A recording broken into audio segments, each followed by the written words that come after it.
We are happy to share your evening with you. And today we'll be discussing violence as usual, one sort or the other, and mental health that we believe is a contributing factor to a lot of violence. It's unresolved, undiagnosed, untreated mental health and emotional health issues, and which makes people more prone when they totally stressed out, one way or another, to possibly, if they have access to a firearm, to injure themselves or others, oftentimes others. It's a little tougher sometimes, but then some people find it easier to harm themselves. So, absolutely, for various reasons. So either way, we don't want the violence. We don't want people killing themselves or killing others. And the stigma of going to seek out help is still very prevalent in the Black community. You know, it's always been a thing that people who are of a different hue of color go to seek therapy, and Black people go to church, right, which has been true throughout the ages. But however, sometimes just going to church isn't the answer. You know, you actually do need professional help with some of these mental illnesses that people suffer from. I myself am actually guilty of that. Once upon a time ago, I was always worried about what my friends would think or what my family would think, you know, instead of actually seeking the help that I needed. But bottom line is, closed mouths don't get fed. And I suffered in silence for a very long time. And then when I started to actually open up about what was going on the inside of my heart and my mind and emotional, you know, and I actually did seek out help, I did receive the help that I needed. I've seen a psychologist, and because I have a brain disease, and I was having surgery after surgery after surgery, and my speech was slurred, and I had trouble walking, had trouble talking at times. I honestly thought that I was becoming dumber, and I took an IQ test and everything, and amazing. And the thing is, you know, it still said I was above average IQ. Oh, are you? Yes. Way to toot your horn. But all right, but you still a little bit ill. No, but anyway. Shut up.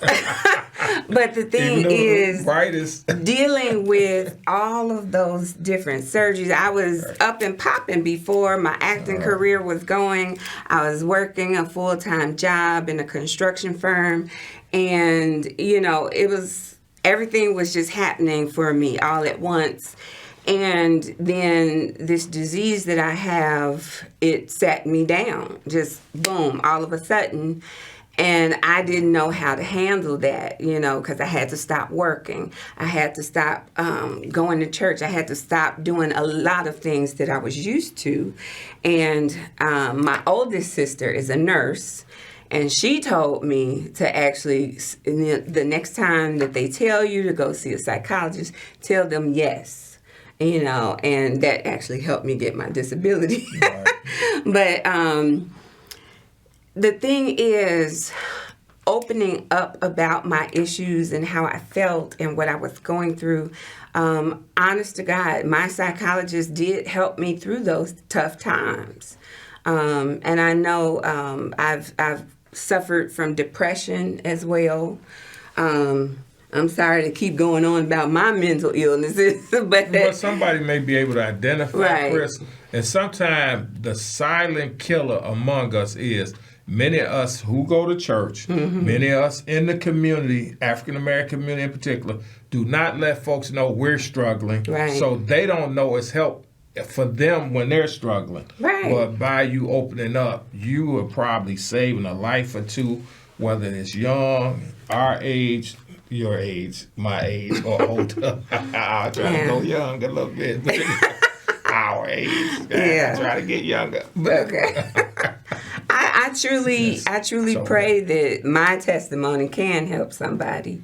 And the things that I've gone through personally, a lot of people look at me and like, how are you still standing and still able to act and able to go back to work? And, I still get dizzy and sometimes I still get trembles and stuff, but I've learned to keep moving forward, even through the things that I'm going through because I am seeking professional help. Don't let the things that are impacting you the most be a silent killer. Open your mouth. Tell somebody, anybody that'll listen to you.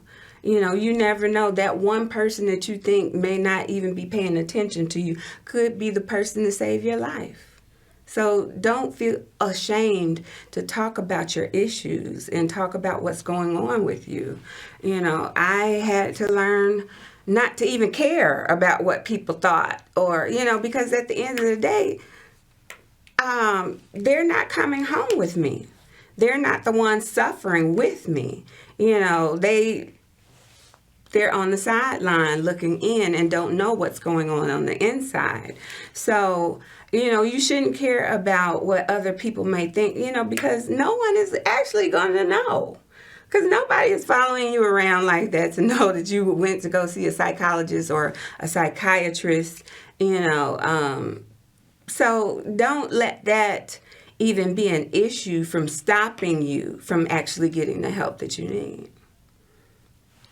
Okay, thank you, Chris. Did you leave me any time? Let me stop. One, I want to take a minute because me and Chris were slowed down by a medical emergency for a police officer. Yes. And by various officers going to county hospital to check on him and to support the family and other officers from his area. He may have come out of our 11th district. He may not have, because around the corner is 15th district. Or he could have been special assignment. Do not know any details, but we saw the train of officers that slowed us down in the street, on the expressway, getting off the expressway. They continue to slow us down. Blocking traffic to get here. Right, and blocking traffic. And they will follow an ambulance after other people's medical emergency to help secure the emergency first responders.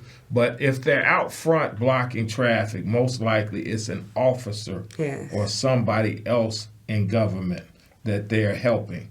So let's pray for them. But the number of police officers, it wasn't government official, it was an officer. Whether they fell ill in the midst of doing their job, whether something happened out in the neighborhood, with possibly gun violence, absolutely, or some other pursuit of somebody that maybe stole a car or something. Whatever happened, we want to pray for that officer, his family, the department, because we're not just sensitive to what happens to our people in the community. We're sensitive to even those of us who work in the community trying to help save lives. We've had family members occasionally shot here or there. And those that don't have family members, we got at least one friend, I think all of us, somewhere in our friendship line in our community that have been a victim of gun violence. Right. Like most of us have somebody, if they're not direct, but indirect, family or friend that has substance abuse issues, mental health issues. And more of them have mental health that's not treated.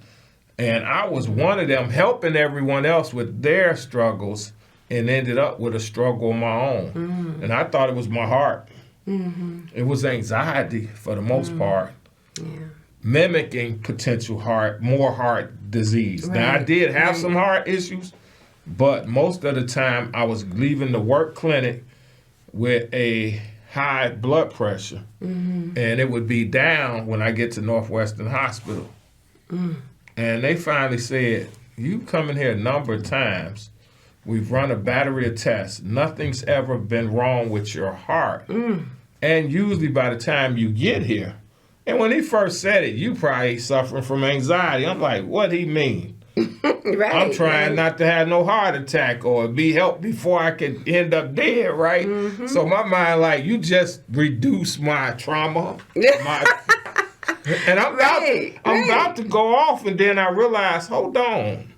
You know, different stuff happened to you, whether you know it or not. Find out what he's talking about. They kept me overnight, ran a few more tests, the troponin heart test, and the other blood work they look at, make sure you ain't have no kind of stroke or nothing and all that. And they were like, fine, you okay.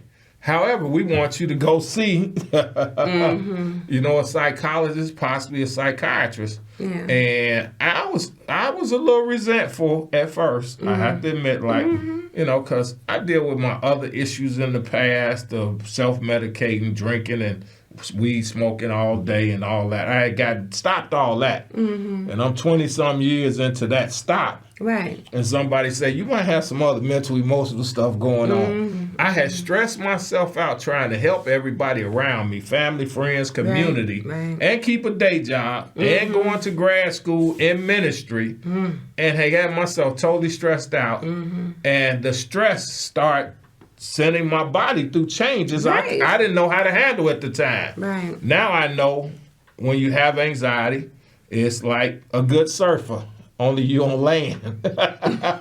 You have to ride that wave, whether they big or small. That's true. Smalls are usually easy to ride. The mediums will challenge you sometimes. Right. And if you struggle with the medium or high waves, they will give you medicine for that. So just understand, as well adjusted as I am to life, and as all the changes I made to improve my life, my quality of living, and even all the things I've done, some of those very things put stressors on me that cause me to be out of balance mentally, emotionally, and not even know it.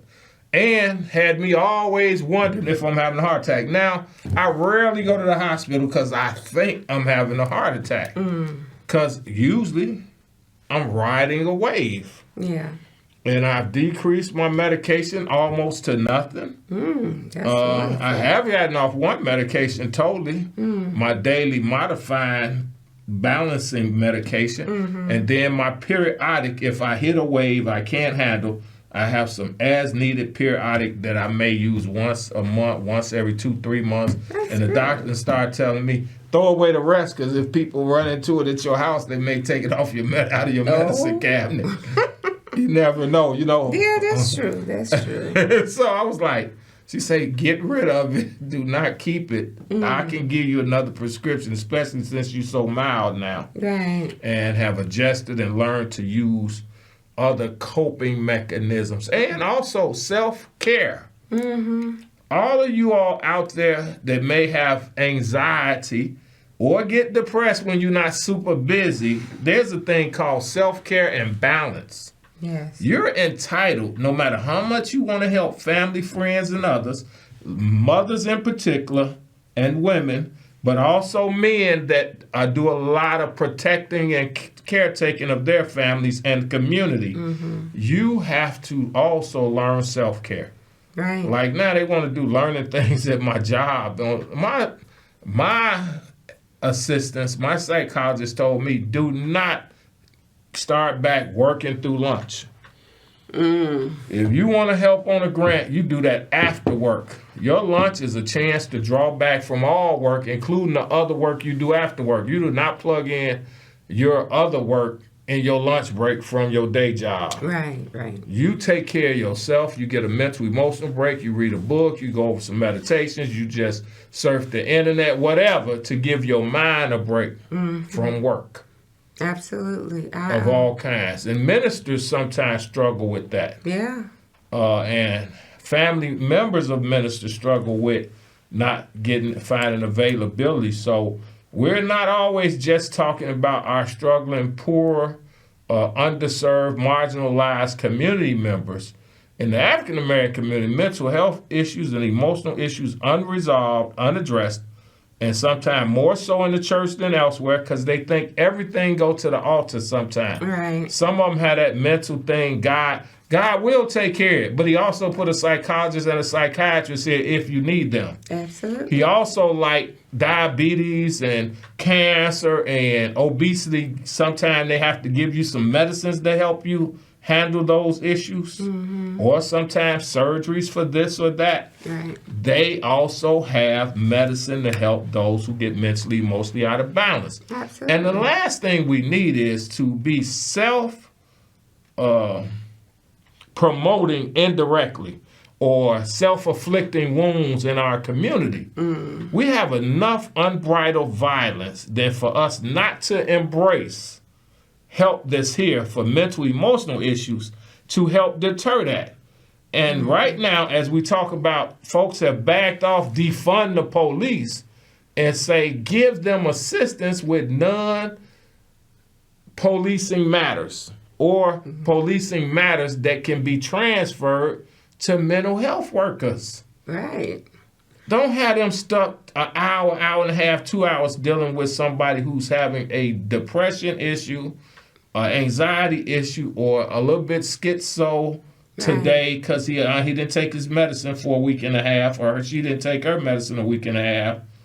And they can be helping deal with other crime issues, but get the mental health specialists in there. And wherever they've learned to do that more. So the goal is we don't have to always keep paying $100 million plus in overtime to police if we then spend $25, $30 million making sure we have mental health workers taking care of that. And another $10, $15 million opening up mental health facilities around the clock again. Absolutely. And or putting other little small community centers around these communities so the police have somewhere to take people. So mental health is seriously important. And I'll turn it back over to you, and you can wrap up 4 out of the 5 minutes. Yeah.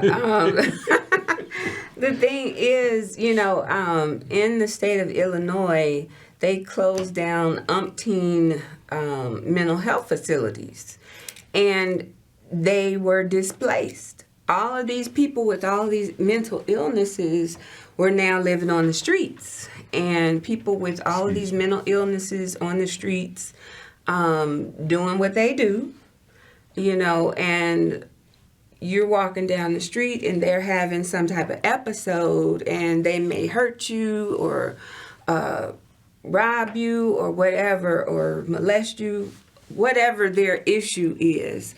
The thing is, you can't close down these facilities without having a place for them to go to or counseling to go to on a regular basis.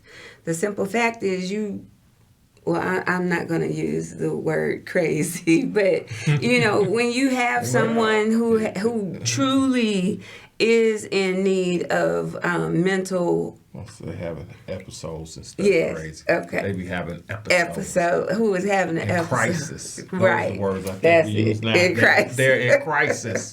Yes. So their behavior is out of balance. Yes. Thank you.